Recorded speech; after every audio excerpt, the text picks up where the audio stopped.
Oi, gente, tudo bem? Eu vou falar hoje para vocês sobre polimorfismo, que é um assunto absolutamente fundamental em orientação a objetos, e vocês vão ver como é um assunto importante. Tá?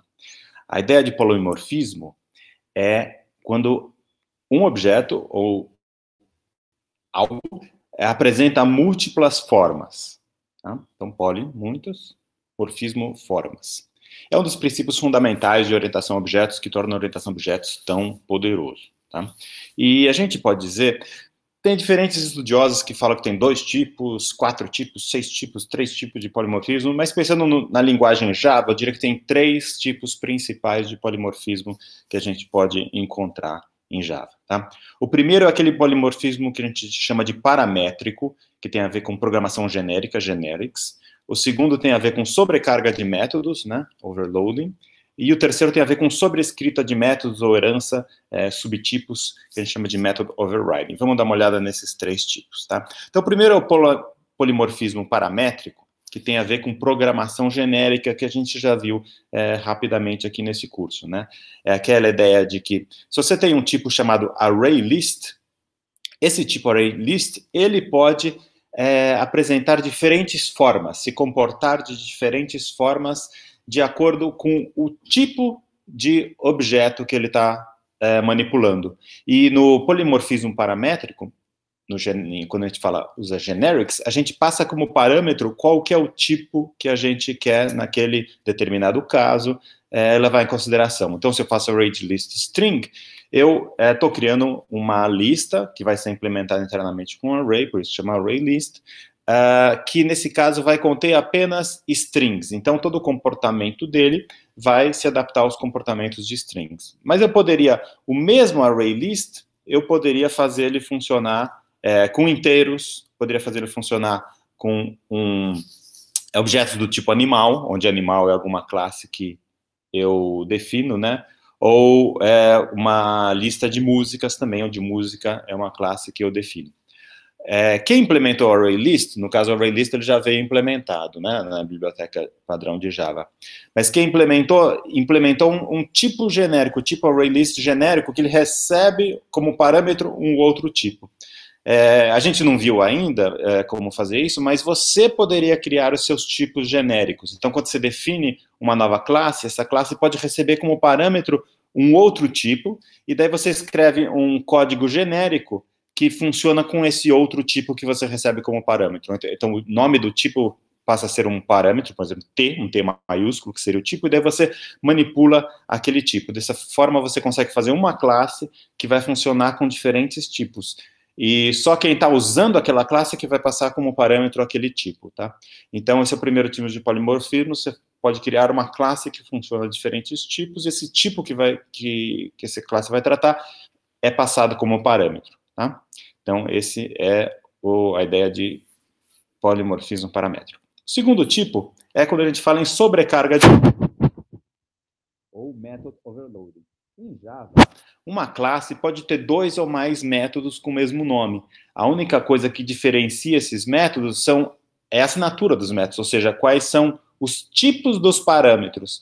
Então, se você tem 2 métodos com o mesmo nome, mas um recebe um inteiro, o outro recebe double, ou um recebe um inteiro, o outro recebe 2 inteiros, ou um recebe como parâmetro objeto do tipo nave espacial, e o outro método recebe como parâmetro um objeto do tipo asteroide, e o outro do tipo planeta. Então, o fato de variar o tipo daquele objeto, a gente está usando sobrecarga de métodos, a gente está usando um outro tipo de polimorfismo. Então, o método é polimórfico, porque de acordo com o tipo dos parâmetros que são passados para ele, ou a quantidade de parâmetros, ele vai ter comportamentos diferentes, ele vai ter formas diferentes de ser implementado, tá?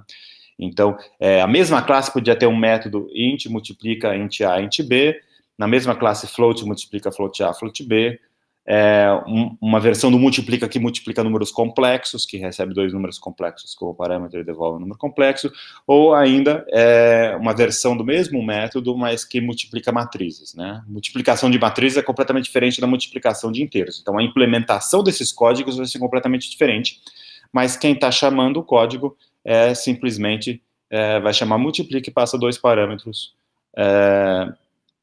ali para aquele método, e o próprio sistema de execução de Java vai ver qual método que ele vai chamar de acordo com os tipos que são passados como parâmetro, tá? Então, esse é um outro tipo de polimorfismo de métodos, que a gente usa a sobrecarga de métodos, method overloading, para implementar. E agora eu vou dizer o terceiro tipo, que na verdade eu acho que é o tipo mais importante, que mais transforma a orientação a objetos em uma coisa bem poderosa, que é a sobrescrita de métodos, ou method overriding em inglês, e isso tem muito a ver com herança, a ideia de a gente criar tipos ou classes e subtipos, subclasses embaixo, tá?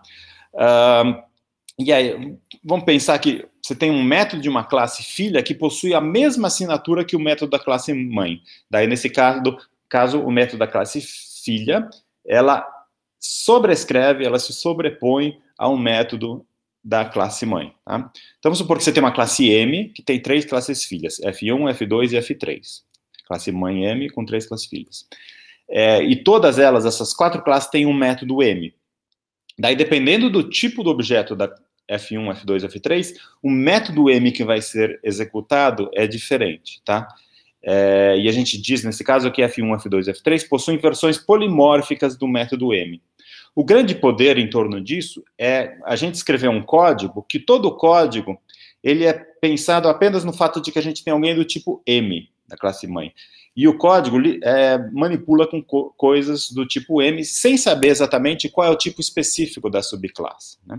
Então, esse código, a gente diz que é um código polimórfico, porque dependendo do tipo específico que depois alguém vai passar um objeto com um parâmetro de algum tipo específico, né? Vai ser ou F1, F2, F3. Mas quando a gente está escrevendo o código, a gente só pensa na classe mãe. E aquele código todo se torna um código polimórfico, porque diferentes tipos que são passados ali para a classe, para aquele código que manipula, vão gerar diferentes comportamentos. Em particular, quando a gente está escrevendo o código ali que manipula objetos da classe mãe, talvez os métodos das classes filhas ainda nem existem. Pode ser que eu escreva um código hoje, daqui a um ano alguém vai lá e faz uma subclasse da classe M, e se ele fizer isso direitinho, o meu código que eu escrevi um ano atrás vai funcionar com essa nova classe que eu nem sabia que seria criada posteriormente no futuro. Então, esse é o poder do polimorfismo, a gente fazer um código genérico, e com isso a gente evita bastante reescrita de código, tá? Porque se eu faço um bom código genérico, depois é só eu plugar novas classes,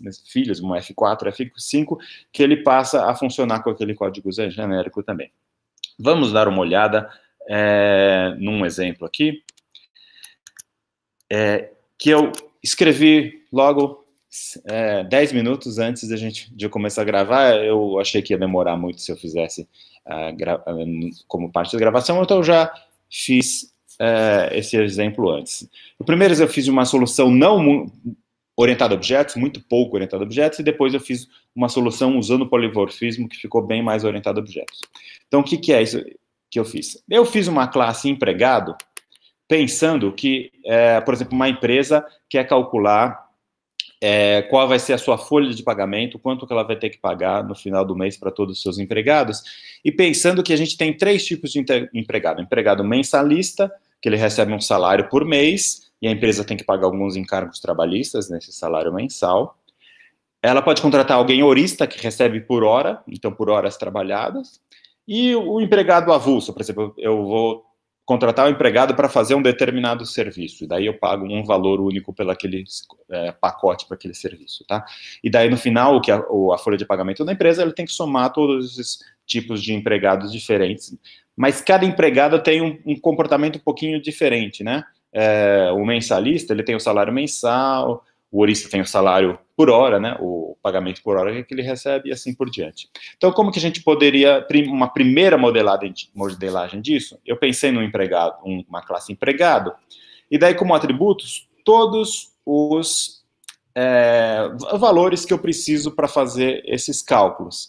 E também eu criei aqui um enume do tipo empregado, que vai dizer quais são os tipos possíveis de empregado. Então, eu pensei inicialmente teria 3 tipos, o mensalista, o horista e o avulso, tá? Posteriormente, pode ser que apareçam outros tipos de empregados aqui. Para o mensalista, eu preciso do salário mensal e eu preciso saber a taxa de encargos trabalhistas que a empresa precisa pagar em cima daquele salário mensal. Para o horista, eu preciso saber qual é o pagamento por hora que ele vai receber, e também as horas trabalhadas, tá? O número de horas trabalhadas naquele mês. E para o avulso, eu preciso saber qual que é o pagamento avulso que ele recebe. Tá? Deixa eu, como é o último, eu vou copiar isso aqui para cá. Isso, pronto. Tá. Além disso, nessa classe empregado, eu preciso saber qual é o tipo. Então, eu tenho esse atributo tipo, que é do tipo empregado, que vai ter um desses 3 valores aqui, que vai definir qual é o tipo daquele empregado. Tá?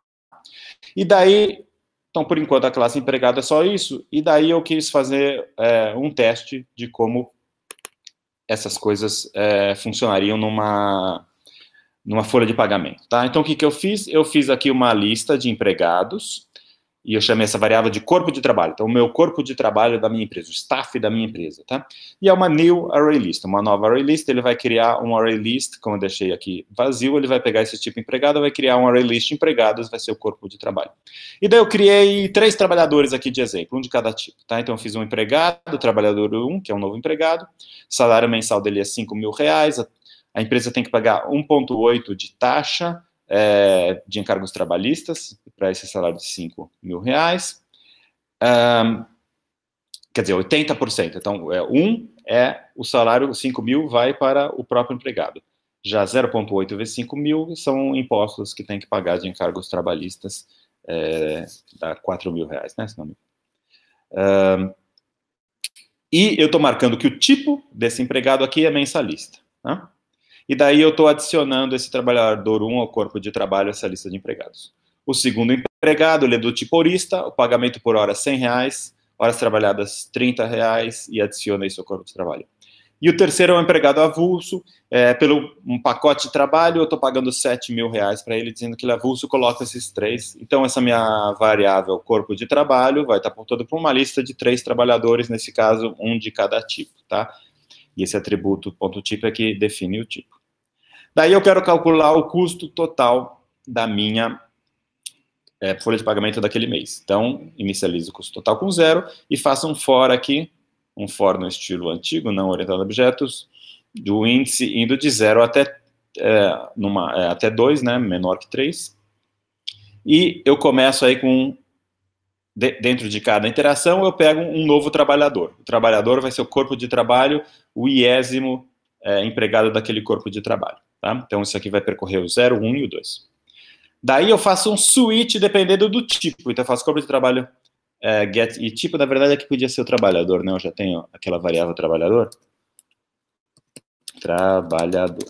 A gente sempre acha alguma coisa para melhorar nosso código, né? Salvei, não deu nenhum erro. Tá.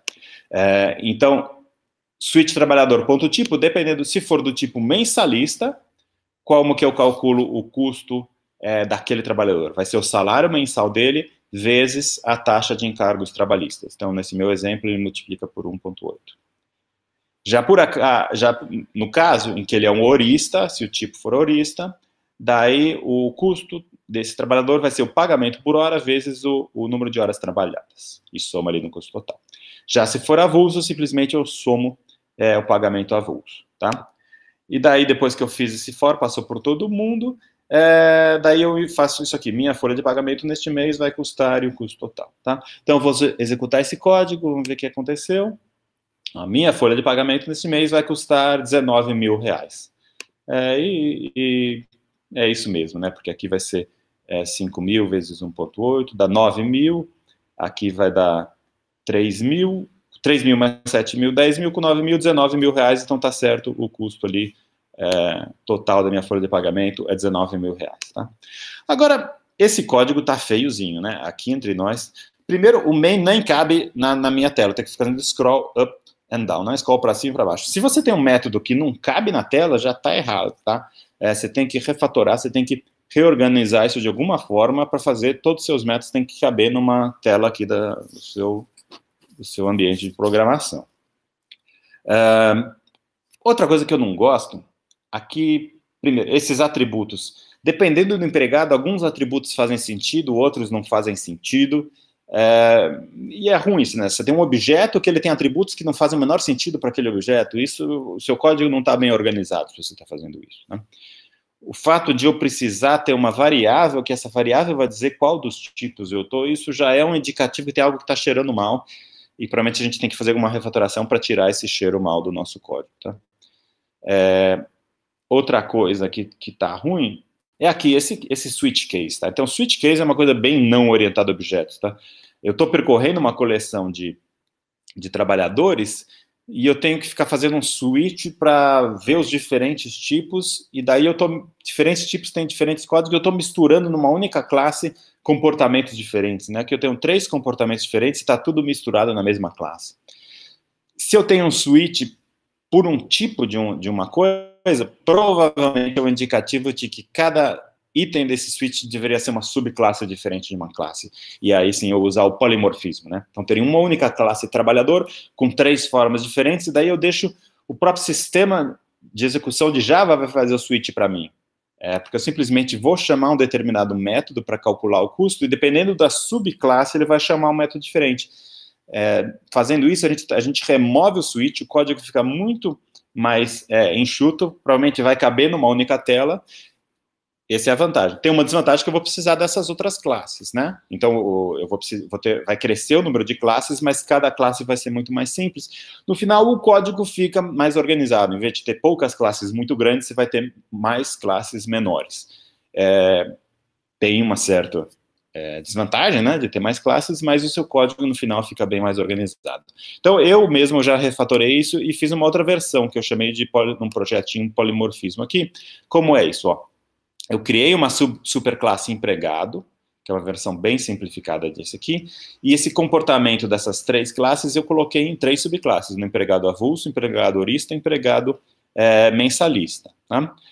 Vamos ver, a classe empregado, na verdade, é uma classe super simples, e simplesmente ela tem um método abstrato, né, que é o pagamento do mês. Então, tem uma classe empregado, e ela vai ter um método pagamento do mês que é abstrato, ou seja, não tem implementação, eu só estou simplesmente indicando que as minhas subclasses vão ter que implementar esse método de pagamento do mês, e como ele é abstrato, eu não vou poder ter instâncias da classe empregado, só vou poder ter instâncias das subclasses concretas, não abstratas que eu tiver.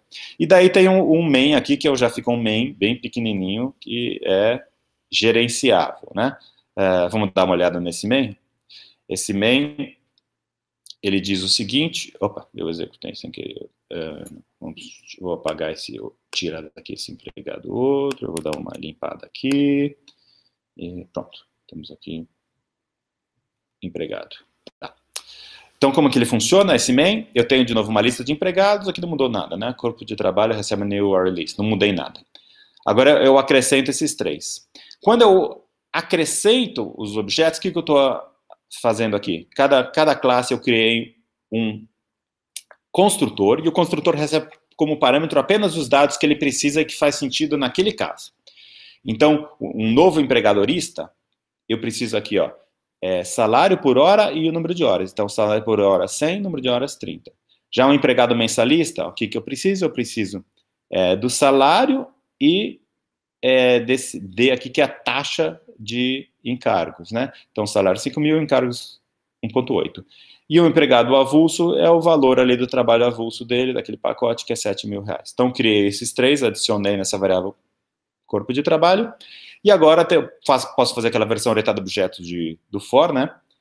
Para todos os trabalhadores no corpo de trabalho, faz isso aqui, ó. Custo total mais igual a trabalhador, ponto pagamento do mês. E aqui nós temos o polimorfismo em ação, né? Polymorphism in action. O que é esse polimorfismo em ação? Cada subclasse vai implementar esse pagamento do mês de uma forma diferente. Mas na minha classe empregada, eu não estou preocupado em como que é a forma específica. São as subclasses que vão definir como que é o pagamento de cada tipo de trabalho. Daí o código fica muito mais organizado, né? Porque eu não poluo essa classe empregada com todos os possíveis tipos de pagamento, tá? Daí eu imprimo, minha folha de pagamento neste e-mail vai custar custo total, tá?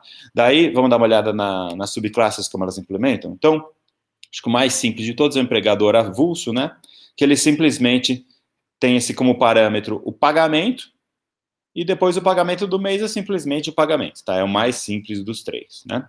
Já o empregadorista é um pouquinho mais complicado, ele tem 2 atributos, salário por hora e horas trabalhadas, que eu tenho que definir no meu construtor, e depois o pagamento do mês é relativamente simples, salário por hora vezes horas trabalhadas.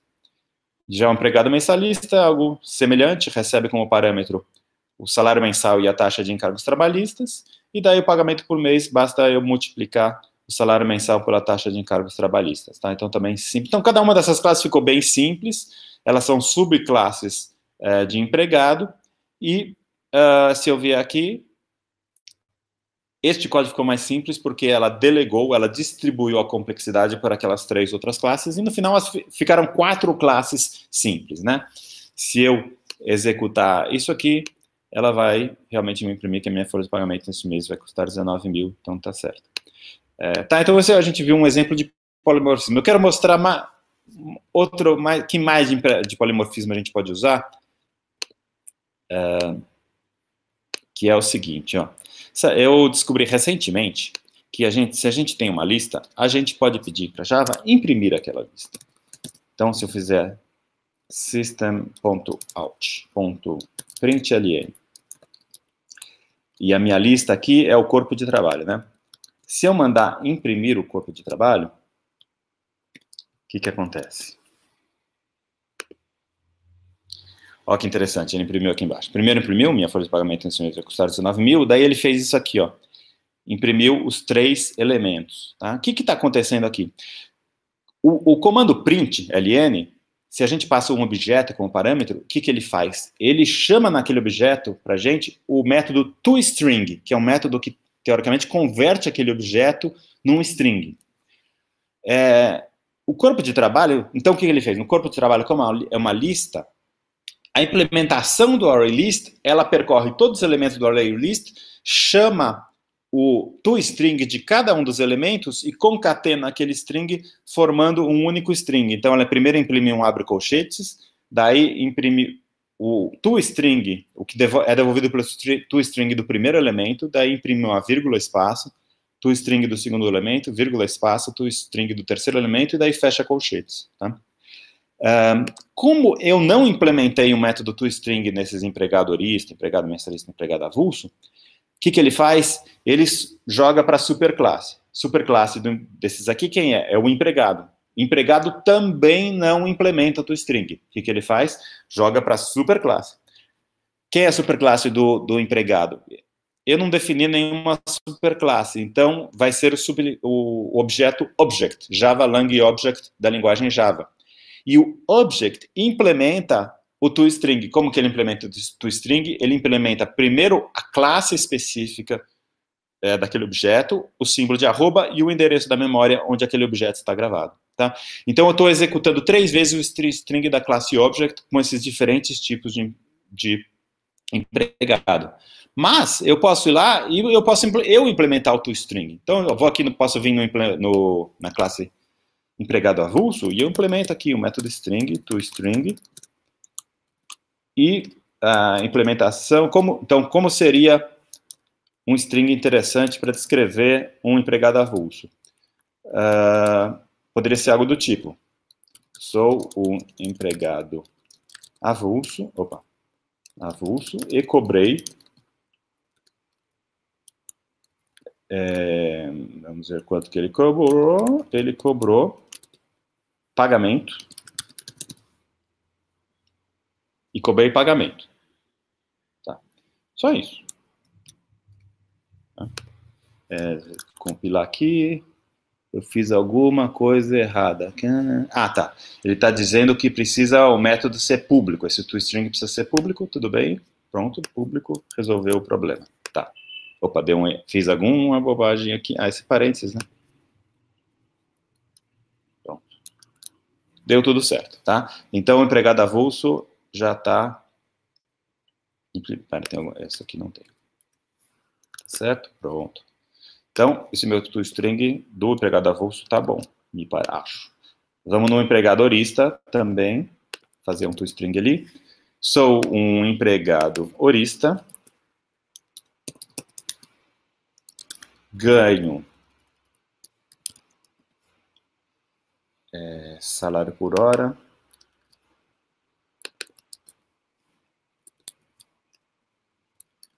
Ganho isso aí e trabalhei. Quantas horas? Horas trabalhadas. Trabalhei horas trabalhadas, horas. Tá? Então, acho que tá bom isso aqui. Copiar isso aqui. E agora vamos para o empregado mensalista. Então, empregado mensalista. Sou um empregado mensalista. Ganho salário mensal. Salário mensal. Sonho isso. E meu patrão paga, vamos ver, quanto que ele paga de encargos trabalhistas? Ele paga de encargos trabalhistas, é o salário mensal, vezes a taxa de encargos trabalhistas, é o salário mensal, vezes, na verdade é 1 menos, porque 1 é o salário, né? 1 menos taxa de encargos trabalhistas, reais, né? Podemos colocar o R cifrão. Paga de encargos trabalhistas. Quanto que ele paga de encargos trabalhistas? R cifrão. E essa conta aqui. Salário mensal vezes 1 menos taxa de encargos trabalhistas. Vamos ver se eu não fiz nenhuma bobagem. Vamos executar de novo agora. Atenção, cruzem os dedos, vamos ver se o polimorfismo vai funcionar. Tá vendo que aqui embaixo está aparecendo aquela implementação do toString do object, né? Vamos ver se eu implementei direito toString em cada um desses 3 tipos de objetos. Tchan, aqui, ó. Sou empregadorista, ganho R$100 e trabalhei 30 horas. O segundo, sou um empregado mensalista, ganho R$5.000 e meu patrão paga de encargos trabalhistas? Menos R$4.000, eu errei na conta, né? Menos R$4.000, não. E aqui, sou um empregado avulso e cobrei R$7.000. Por que deu menos? Deixa eu ver, era 1,8. Na verdade é o contrário, taxa de encargos menos 1, né? Porque era 1,8, menos 1 vai virar 0,8. Menos 1, tá. Rodando de novo. Sou empregado mensalista, ganho R$5.000 e meu patrão paga de encargos trabalhistas R$4.000. Muito bem. Vocês viram que legal o polimorfismo? Então, a gente implementando o toString, eu não mudei nada aqui, né?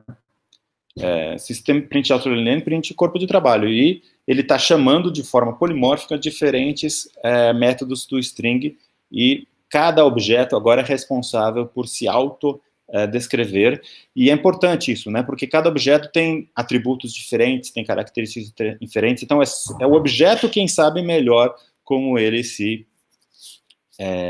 pode se descrever, tá? Então esse é o poder do polimorfismo, né? Espero que vocês tenham apreciado isso e que use bastante polimorfismo no futuro, tá? Então, resumindo, polimorfismo é uma ferramenta poderosa da orientação a objetos para organizar o nosso código, para especificar diferentes comportamentos nessas diferentes subclasses, tá? A gente, com isso, evita código repetido, tá? A gente evita esse monte de ifs e monte de switch case que dificulta a leitura e que torna o código confuso. E a gente promove com isso, então, a clareza do código, tá? Tem uma desvantagem, né? Primeiro que a gente vai ter normalmente mais classes, então a gente vai ter mais arquivos para usar polimorfismo, e outra coisa, às vezes não é óbvio entender o que o código está fazendo, né, porque às vezes a gente tem um método, uma linha lá que está usando o polimorfismo, na verdade o que aquela linha vai fazer não está claro ali, depende do que a subclasse vai fazer, então às vezes a gente tem que olhar no código das subclasses para entender completamente o que o código está fazendo, né.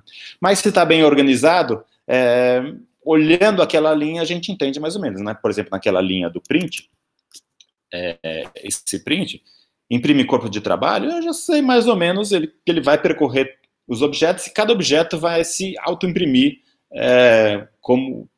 como que ele se descreve, né? Então, eu não sei exatamente o que cada objeto vai fazer, mas tenho uma ideia de que, se for bem implementado, cada um vai imprimir. Daí, se eu quero saber os detalhes de como vai ser essa impressão, aí sim eu vou na subclasse e vejo, tá? Então, tem uma pequena desvantagem, mas tem grandes vantagens que dão bastante poder para a gente, tá bom? Então, espero que vocês tenham gostado. Polimorfismo é algo importante, não se esqueçam.